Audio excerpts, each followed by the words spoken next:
Good morning. Today I'm coming out of John chapter 11 verses 14 and 15 in Hebrews 4:2.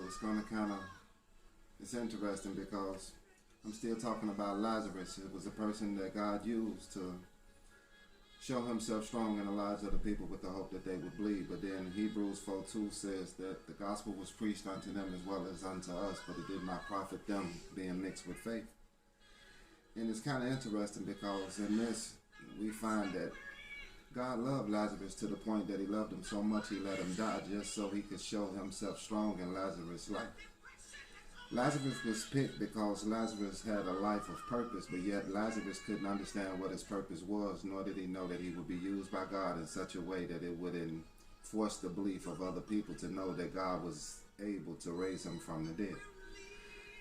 The part about the believing that kind of get us all off balance and we struggle with is because we use our faith for things that we want, but we fail to realize that faith is only one of the ingredients. It's not the whole thing. I mean, I can have faith and don't believe right, and I'll still have a possibility of not receiving from God what I want.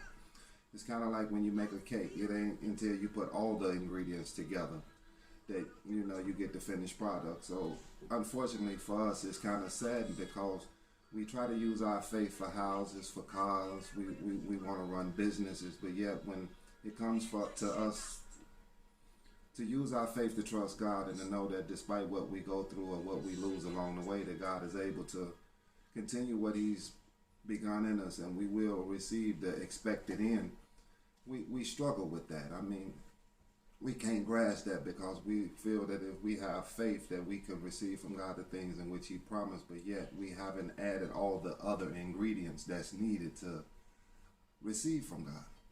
He loves us despite of us, and even with our misunderstandings or the times in which we take his grace for granted, God is still working some things out on our behalf. But don't try to bake a cake unless you got all the ingredients. And I just want you to be encouraged on this morning and to know that some things had to happen the way that it happened, and God is glad that it did.